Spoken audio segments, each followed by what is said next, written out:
அன்பான தயாரிப்பாளர் நண்பர்களே வணக்கம். நான் சீனிவாசன். ஒரு தயாரிப்பாளர்களின் தேர்தலுக்கான அறிமுக விழாவின் ஒரு அணியினுடைய அறிமுக கூட்டம். அந்த கூட்டத்துக்கு ஒரு தொழிலாளர்கள் அமைப்போடு தலைவர் வருகிறார். ஒரு தலைபட்சமாக அந்த அணிக்காக பேசுகிறார். அந்த அணியில் ஏற்கனவே ஒரு கார்ப்பரேட் கம்பெனியோட CEO தலைவராக போட்டியிடுகிறார்.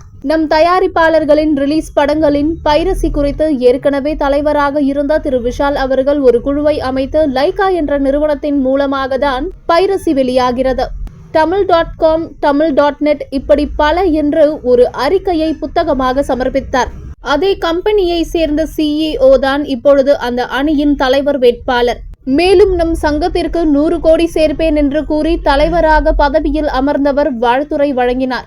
இப்படி நம் சங்கத்தை அடமானம் வைக்கக்கூடிய நிலையில் இருக்கும் அவர்களின் அணி இவற்றை நம் வாக்காளர்கள் புரிந்து கொண்டு சரியான அணிக்கு வாக்களிக்க வேண்டும் என கேட்டுக்கொள்வதோடு, ஏற்கனவே நம்ம அடிமைப்பட்டு கிடக்கிறோம் தியேட்டர் ஓனர்களிடம், அந்த VPF அரக்கர்களிடம் மற்றும் பெப்சி என்ற அமைப்பிடம், அதேபோல் நாளை படம்னா இன்னைக்கு கட்ட பஞ்சாயத்து செய்கிற சில விநியோகஸ்தர்களிடம் ஏன் நமக்கு இந்த நிலை இனி நீடிக்க கூடாது என்ற முடிவோடு நம்ம இந்த அடிமைத்தனத்திலிருந்து விடுபடணும்னா சரியான தேர்வா எங்களுடைய ராமநாராயணன் அணி சார்பாக முரளி என்கிற ராமசாமி அவர்கள் தலைமையின் கீழ் போட்டியிடும் அனைத்து வேட்பாளர்களையும் ஆதரித்து வாக்களித்து வெற்றி பெற செய்ய வேண்டும் என கேட்டுக்கொள்கிறேன்.